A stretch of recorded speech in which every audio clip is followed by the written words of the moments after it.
केसरिया से मन जोगी हुआ रे, दिल झूमे देखो मतवारा हुआ रे, केसरिया से मन जोगी हुआ। हर पल मनाओ केसरी त्योहार। विमल, बोलो जुबान केसरी।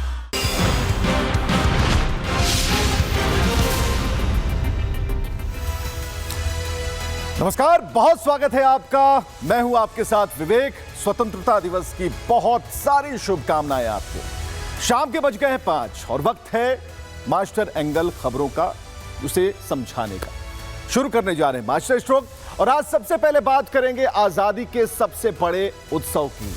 15 अगस्त के दिन देश का लोकतंत्र 79 साल का हो गया। अगर इन 79 साल में देश ने ना जाने कितने कीर्तिमान बनाए, हर क्षेत्र में दुनिया में अपना झंडा बुलंद किया, सरकारें आई सरकारें गईं, लेकिन देश आगे बढ़ता ही रहा। आजादी का उत्सव हर साल बड़ा ही बनता चला गया और इस बार आजादी के उत्सव में विकसित भारत का विजन देश के प्रधानमंत्री नरेंद्र मोदी ने पेश किया। युवा हो, महिला हो, शिक्षा हो, रोजगार हो, टेक्नोलॉजी हो, हर मोर्चे पर देशवासियों के साथ मिलकर आगे चलने और आत्मनिर्भर भारत की सोच को आगे बढ़ने में सहयोग उन्होंने मांगा।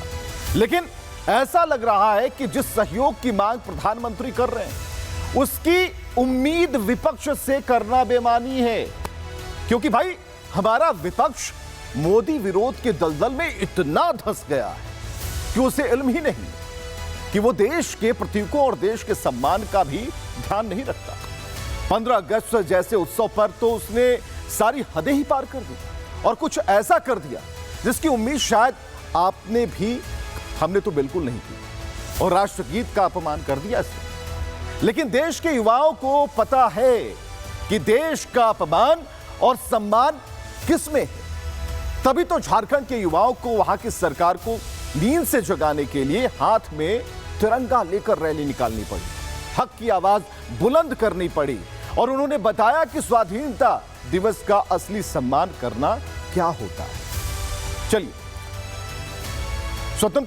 स्वतंत्रता दिवस के मौके पर आज प्रधानमंत्री नरेंद्र मोदी ने लाल किले पर 13वीं बार झंडा फहराया। लेकिन इस बार खास क्या था? खास था, बहुत कुछ खास था। पीएम मोदी अपने पहनावे से लेकर अपनी बॉडी लैंग्वेज से संदेश देने में माहिर है। तो सबसे पहले बात उनके साफे की। परंपरा, लोक संस्कृति और वोकल फॉर लोकल एक साथ प्रधानमंत्री के मरून साफे में समाहित थे। सबने देखा और ये तस्वीरें आप देख रहे हैं। तस्वीरें जरा देखिए। गहरे मरून रंग का बांधनी उन्होंने पहन रखा था। क्या संदेश है इसके पीछे? उस पे कई पीले और सफेद रंग के डॉट्स थे। सबका मतलब है और प्रधानमंत्री इसे समझाना चाह रहे हैं, वो बताना चाह रहे हैं। समझदार तो समझ जाएंगे, विपक्ष समझकर भी नहीं समझने का नाटक करेगा, ये सबको पता है। तो एक समृद्ध सांस्कृतिक विरासत और उसकी पहचान को प्रधानमंत्री ने प्रदर्शित किया अपने साफे के जरिए। गुजरात और राजस्थान की जो हैंडलूम कला है, उसे बताना भी मकसद था। यह भी जताना मकसद था कि वोकल फॉर लोकल का जो नारा उन्होंने दिया, उसे कैसे एक दशक बाद भी वो अपने सिर माथे पर लेकर चल रहे हैं। और यह प्रधानमंत्री की सोच है, उनका स्टाइल है। इसकी कॉपी की जा सकती है, लेकिन करेंगे नहीं। अच्छी चीजों की कॉपी करने में कहीं कोई ऐतराज नहीं होता, लेकिन प्रधानमंत्री को आप कॉपी कर सकते हैं क्योंकि हर बात में संदेश है। अब उस धमक, उस आवाज को सलाम है, अपने भारत को सलाम है, अपने देश को सलाम है, अपने हिंदुस्तान को सलाम है, देश के सूरवीरों को सलाम। देखिए,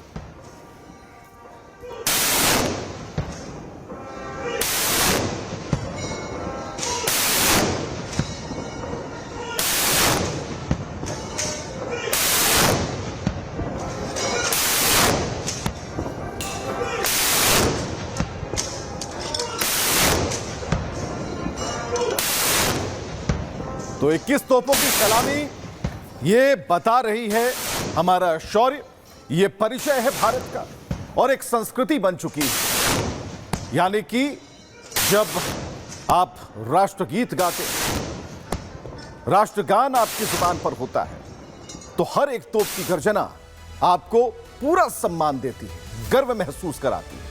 आपने सुनी तोपों की धमक, यह आवाज शायद पड़ोसी पाकिस्तान तक गई होगी।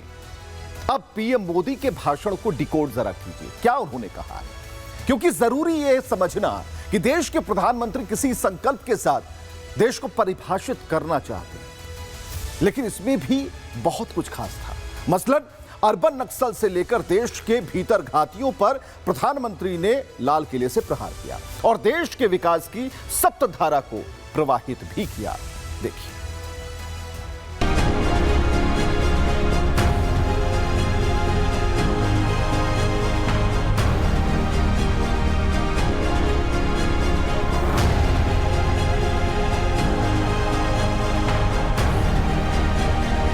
ये दिमागी नक्सल मौके की तलाश में है, हिंसा अराजकता के वो रास्ते खोज रहे हैं। इन दिमागी नक्सलियों को आइसोलेट करना होगा। आजादी के 79 साल, लाल किले की प्राचीर और पीएम मोदी के हाथ में तिरंगे की डोर। आजादी के सबसे बड़े उत्सव पर आजादी के सबसे बड़े स्मारक से पीएम मोदी ने उभरते, संवरते और विकास की इबारत लिखते भारत की गाथा का जयघोष किया और विकसित भारत का सपना साकार करने की ओर कदम से कदम मिलाकर चलने का संदेश दिया। मेरे प्यारे देशवासियों, आज भारत ने भी एक बहुत बड़ा सपना देखा है, दृढ़ संकल्प के साथ देखा है। नई ऊंचाइयों को छूने के लिए देखा है और वो सपना है जब आजादी के 100 साल होंगे, 2047 में हम विकसित भारत बना के रहेंगे। 140 करोड़ देशवासियों के पुरुषार्थ से इस लक्ष्य को हमें हासिल करना है। पीएम मोदी ने लाल किले की प्राचीर से ऐसे लोगों का मुखौटा भी हटाया जिन्होंने देश के मुश्किल समय में निराशा का माहौल बनाने की कोशिश की। विपक्ष का नाम लिए बगैर पीएम ने कहा कि कुछ लोगों ने कभी वैक्सीन की उपलब्धता पर सवाल उठाए तो कभी पेट्रोल, गैस और खाद्य की कमी की आशंकाएं जताई, लेकिन भारत ने अपनी मजबूत नीतियों और आत्मनिर्भरता के संकल्प को हर चुनौती से सामना किया है। वेस्ट एशिया का क्राइसिस आया, पेट्रोल पंप पे पेट्रोल नहीं मिलेगा, गैस नहीं मिलेगा, डीजल नहीं मिलेगा, फर्टिलाइजर नहीं मिलेगा। सारी दुनिया भर की अफवाहें फैला करके भारत के लोगों को भयभीत करने का, डराने का, चिंता के अंदर डुबो देने का कुछ लोगों को आनंद आ रहा था। लेकिन देश ने देख लिया कि पिछले 10-12 साल की सुविचारित योजनाएं रंग ला रही है और हम इतने बड़े संकट के बावजूद भी नागरिक देवो भव के मंत्र को लेकर के जीते हुए भारत ने जो तैयारियां की थी, एक के बाद एक कदम उठाया था। सोचा नहीं था कि संकट आएगा, लेकिन उस संकट के समय में ये सारी चीजें काम आ गई और आज देश में गैस भी है, पेट्रोल भी है, यूरिया भी है। हम अपनी ताकत के ऊपर खड़े हो रहे, चल रहे। नक्सलवाद पर पिछले 12 साल में भले ही देश ने विजय प्राप्त कर ली हो, लेकिन उसकी जगह देश में दिमागी नक्सलवाद ने ले ली है। इसके खात्मे पर भी पीएम मोदी ने खास जोर दिया और कहा कि हथियारी नक्सल तो चले गए, लेकिन दिमागी नक्सल मौके की तलाश में है। ऐसे लोगों से खास सावधान रहने की जरूरत है। मेरे प्यारे देशवासियों, जंगलों में हमें हथियारी नक्सलों का खात्मा बुलाने में, उस संकट से देश को मुक्त कराने में सफलता मिली है। लेकिन हथियारी नक्सल तो गए, लेकिन दिमागी नक्सल, ये दिमागी नक्सल मौके की तलाश में है, हिंसा अराजकता के वो रास्ते खोज रहे हैं, समाज को गलत राह पर घसीटने के लिए भांति भांति के दांव कर रहे हैं। इन दिमागी नक्सलियों को पहचानना होगा, इन दिमागी नक्सलियों को आइसोलेट करना होगा और राष्ट्र को विकसित राष्ट्र बनाने की मुख्य धारा की ओर देश की युवा पीढ़ी को जोड़ना होगा। जरा समझाते हैं आपको कि प्रधानमंत्री की जो सोच है, उनका जो संकल्प है कि देश कैसे मजबूत हो, वो अपनी दिशा में काम कर रहा है। लेकिन जो युवा हैं, उन्हें बहुत कुछ बताने की जरूरत है, उन्हें समझाने की जरूरत है। वो भविष्य तय करने वाले हैं, उनको उनकी ताकत का एहसास कराना जरूरी है। संघ प्रमुख मोहन भागवत ने भी उनके लिए बहुत कुछ कहा है, सुनिए। विश्व में अपना नियत योगदान करने वाला राष्ट्र बनाना है तो बहुत सारी आपत्तियां, बहुत सारे उल्टे चलने वाले लोग अपने रास्ते में है। हमारे तत्व से अलग न होते हुए संपूर्ण दुनिया में इन सारी बातों का सामना करके हमको भारत को एक विश्व गुरु राष्ट्र बनाना है। संपूर्ण मानवता के जीवन में अपना सार्थक योगदान करने वाला देश बनाना है। ये कर्तव्य हमारे सामने आज है, इसका हम चिंतन करें। तो युवाओं के लिए बहुत सारी बातें, बहुत कुछ।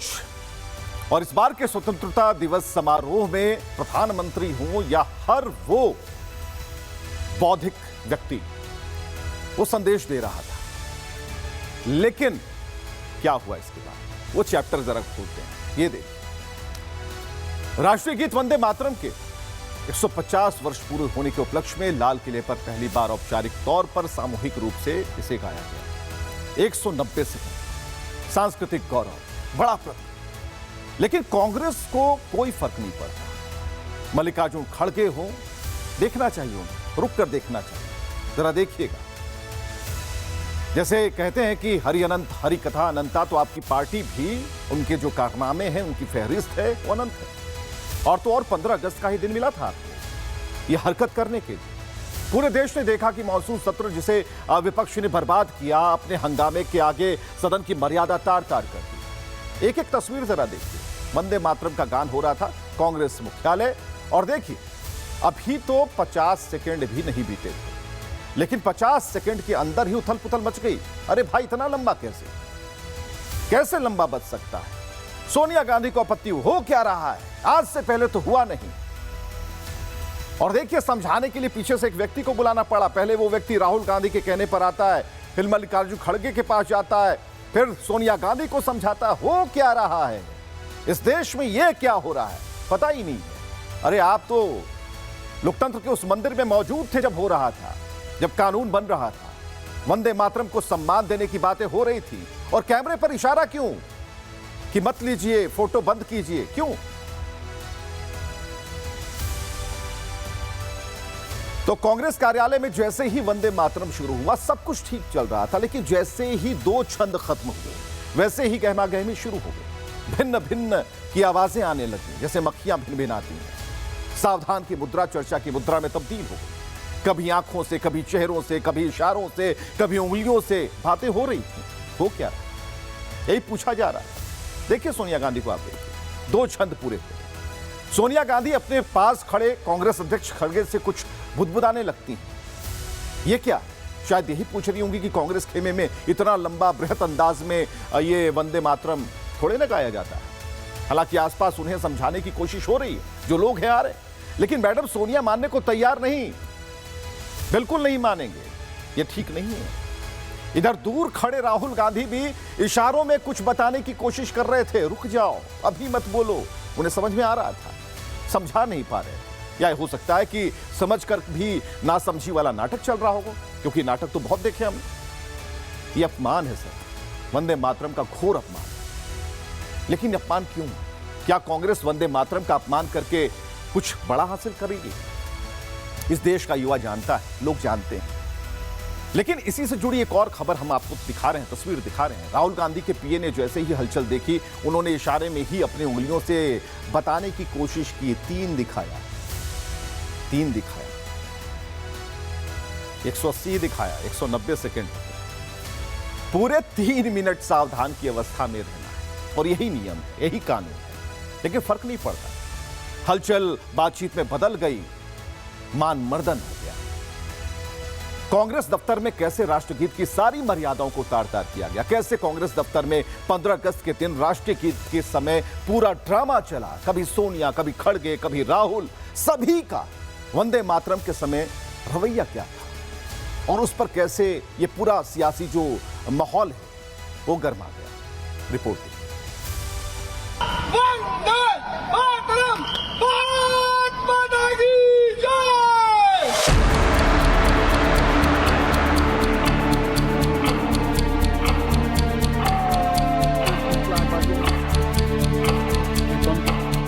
वंदे मातरम का अपमान, विपक्ष हुआ बेनकाब, बातचीत और इशारेबाजी, राष्ट्रीय गीत से कांग्रेस को एलर्जी। कहते हैं ना कि सावन के अंधे को सब हरा ही हरा नजर आता है। शायद देश के विपक्ष को भी ऐसा ही रोग लग गया है, तभी तो वो बीजेपी के विरोध में इतना अंधा हो चुका है कि कभी विदेश नीति का अपमान करता है, कभी संसद की मर्यादाओं को तार तार करता है, तो कभी महिला सम्मान की धज्जियां उड़ाता है। इस बार तो उसने हद ही पार कर दी। अब उसने देश के राष्ट्रीय गीत का सम्मान करना भी छोड़ दिया है। लाल किले पर तो दोनों सदनों के नेता प्रतिपक्ष ने किनारा ही किया, साथ ही कांग्रेस कार्यालय में आयोजित ध्वजारोहण कार्यक्रम में भी देश के राष्ट्रीय गीत का अपमान करने में कोई कोर कसर नहीं छोड़ी। भाई ये वही कांग्रेस है ना जो आजादी की लड़ाई का क्रेडिट लेती है, देश को आजाद कराने का दंभ भरती है, लेकिन आज आप उनकी हरकतों को देखेंगे तो आपको इस कांग्रेस और इसके नेताओं की देशभक्ति से भरोसा उठ जाएगा। पहले तो इनके सर्वोच्च नेताओं ने लाल किले पर स्वतंत्रता दिवस समारोह का बहिष्कार किया, फिर भी मन नहीं भरा तो कांग्रेस मुख्यालय पर झंडारोहण कार्यक्रम में राष्ट्रीय गीत का सम्मान करना भी मुनासिब नहीं समझा और राष्ट्रीय गीत गाने के बजाय बातचीत और इशारेबाजी में मशगूल नजर आए। वहीं इस पर जब इनके नेताओं से पूछा गया तो उनका जवाब तो और भी हैरान करने वाला रहा। कांग्रेस की इस शर्मनाक हरकत पर जयराम रमेश ने सफाई देते हुए कहा कि खड़गे काफी देर से खड़े थे, इसीलिए खड़गे और सोनिया गांधी के बीच कुर्सी को लेकर बात हो रही थी। और तो और ये तक कह दिया कि कांग्रेस अधिवेशन में वंदे मातरम की 2 लाइन गाने का प्रस्ताव पास किया गया था। ये कांग्रेस वर्किंग कमेटी की बैठक हुई अक्टूबर 1937 में। रविंद्रनाथ टैगोर ने सलाह दी पंडित जवाहरलाल नेहरू को और नेताजी सुभाष चंद्र बोस जी को कि पहले पंक्तियों का इस्तेमाल कीजिए, और तब से हर एक कांग्रेस अधिवेशन में वही पंक्तियां लोग गा रहे हैं। हमारा सेवा दल गाता है, हमारे कार्यकर्ताएं गाते हैं। रमेश साहब, यानी आप और आपकी पार्टी मानती है कि आपने ये जानबूझकर किया, यानी जिस राष्ट्रगीत के तराने गाकर देश की आजादी की लड़ाई में हजारों लोगों ने आहुति दी, आपने उस राष्ट्रीय तराने का सम्मान करना भी मुनासिब नहीं समझा। वहीं बीजेपी ने इसको लेकर राहुल खड़गे को घेरा और कहा कि लाल किले नहीं जाना और राष्ट्रीय गीत का सम्मान नहीं करना, ये वंदे मातरम नहीं बल्कि देश का अपमान है। देखिए, हो सकता है इनके ध्यान में नहीं दिया हो और ये वंदे मातरम के विरोध में, इससे तो यही पता चलता है कि ये वंदे मातरम का विरोध चाहते थे कि नहीं बजे। क्यों बजा रहा है, जो सीन आप लोगों ने देखा या दिखाया वो यही। राहुल गांधी और मल्लिकार्जुन खड़गे, जिनको विपक्ष के नेता का दर्जा है, ये नहीं पहुंचे। इन्होंने देश के कार्यक्रम का भी बाइकआउट करने का तय कर लिया है। ये बहुत दुर्भाग्यपूर्ण है। साथ में कांग्रेस दफ्तर में भी जब वंदे मातरम गाया जा रहा था, उसको भी रोकने का प्रयास हुआ, ये भी बहुत दुर्भाग्यपूर्ण है। तो वंदे मातरम पर जिसे जो करना था कर लिया, लेकिन यह विवाद बढ़ता जा रहा है। बीजेपी के निशाने पर कांग्रेस है और बीजेपी प्रवक्ता सुधांशु त्रिवेदी ने कांग्रेस पर वार किया है। एक बहुत विचित्र, दमनापूर्ण और दुर्भाग्यपूर्ण दृश्य देखने को मिला जब कांग्रेस कार्यालय में वंदे मातरम गीत गाया जा रहा था, उस समय कांग्रेस की supreme leader Sonia Gandhi ji, super अध्यक्ष राहुल गांधी जी और सिटिंग अध्यक्ष मल्लिकार्जुन खड़गे जी बहुत ही विचित्र और आपत्तिजनक तरीके से असम्मान व्यक्त करते हुए एक दूसरे से बातचीत करते हुए नजर आए, किसी को बुलाते हुए नजर आए, और कोई व्यक्ति आकर उनसे कुछ बता भी रहा था और एक दूसरे को इशारे कर रहे थे। यह राष्ट्रगीत वंदे मातरम के प्रति उनका अपमान है, जिससे करोड़ों करोड़ों भारतवासी बहुत आघात महसूस कर रहे हैं। तो संजय निरुपम हो या विनोद बंसल हो, बात यहीं खत्म नहीं होती, कुछ और रिएक्शंस हैं। देखना चाहिए, आपको सुनना चाहिए। देश के अंदर जो एक आग है इस गतिविधियों के बाद, आखिर वो किस रूप में है, लोग क्या कह रहे हैं, क्या रिएक्शन दे रहे हैं, देखिए। कांग्रेस के दिल्ली स्थित मुख्यालय से जो वीडियो बाहर आया है वो बहुत ही शर्मनाक है, राष्ट्र विरोधी है, गैर कानूनी है और कहीं ना कहीं कांग्रेस का जो असली चेहरा है उसको उजागर करता है। और कांग्रेस के साथ साथ सोनिया जी एक ऐसी हैं, सोनिया जी सचमुच अंदर से सेकुलर हैं या बहुत कम्युनल हैं, यह भी स्पष्ट होता है।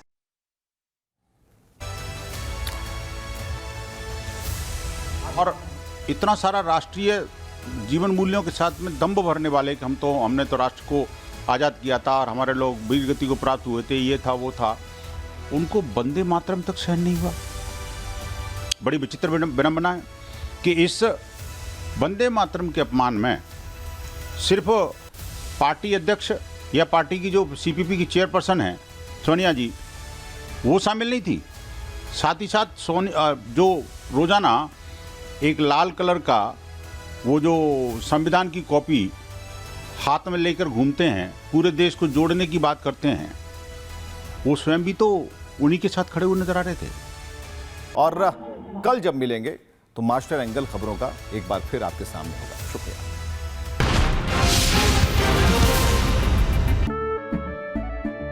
केसरिया से मन जोगी हुआ रे, दिल झूमे देखो मतवारा हुआ रे, केसरिया से मन जोगी हुआ। हर पल मनाओ केसरी त्योहार। विमल, बोलो जुबान केसरी।